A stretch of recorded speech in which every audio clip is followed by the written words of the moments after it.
Hello, leaders. Hey, this is Paul Grau Jr., and welcome to Run to Your Leadership Challenges. So today, I'm going to be talking about how leaders can avoid the weekend hangover. And what I mean by the weekend hangover, I mean like when you or your team members come in on a Monday or a Tuesday or whatever day they return from a weekend, when they're just sluggish and possibly just, for lack of better words, hungover from the weekend. So I'm dipping back into the vault, and we're going back to episode 88 from season 1. Here you go. I think you're going to enjoy it.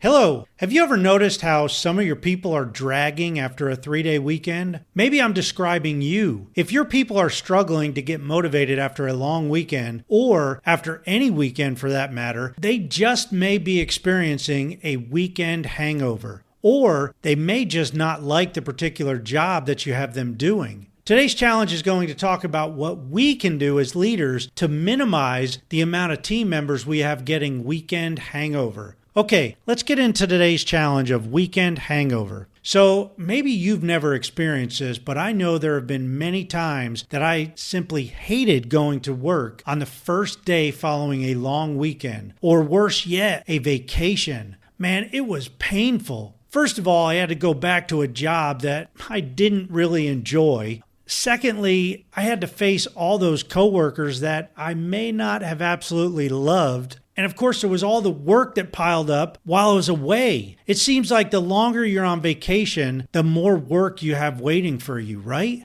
And there's nothing worse than being buried in your work that has a deadline of yesterday. Well, if that describes you or any one of your team members, I have a few tips for you. First of all, ensure that your people are in a position that is paired up to their strengths. I know you might not always have that luxury, but you can get creative to a point. Give them small tasks that keep them engaged and excited. Give them a bigger piece of the pie in the decision making. Occasionally ask them where they think they see themselves in a few years and really listen to them. That'll give you a great idea of exactly where they might fit in better in your department or in your team. Next, try to have weekly team building activities to help your team members get along better. Start by being vulnerable yourself. Open up to your people. Laugh at yourself. And allow others the freedom to have fun. Returning from a long weekend of fun to go back to a dull workplace is the absolute pits. Liven things up a bit by having fun. And yes, you can have fun and still get a lot of work done. Laughter and fun can increase your overall productivity in many cases. So give it a try.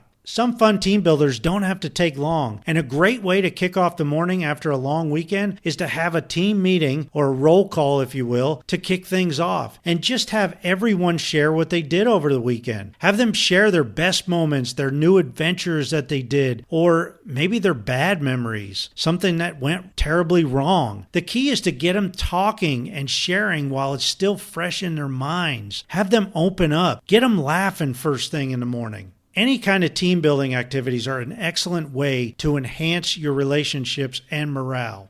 All right, finally, try to always close out the day before a long weekend or vacation by getting to a comfortable stopping point. I know this isn't very helpful today, but this is something you can start implementing this week, and especially like this Friday. Get to a point where it isn't going to be overwhelming to pick up where you left off when you return. Another helpful tip to minimize the workload on your desk when you return is to have some kind of program in place where everyone picks up the slack for whoever may be on vacation. Farm out their tasks evenly across the board. This will reduce the workload they have on their desk, and it'll build trust and appreciation for the entire team over the long haul. People may actually look forward to coming back. Can you imagine returning from vacation or a long weekend and not being overwhelmed with piles of work because your team members helped you out while you were gone? Well, it's possible. It just takes everybody to kick in and help out.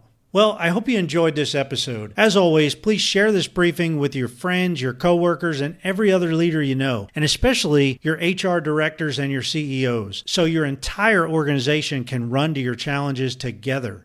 You can always contact me directly at Paul Grau, that's PaulGrau at currentleadershipcoaching.com. Hey, thanks for listening. And until tomorrow, run to your challenges.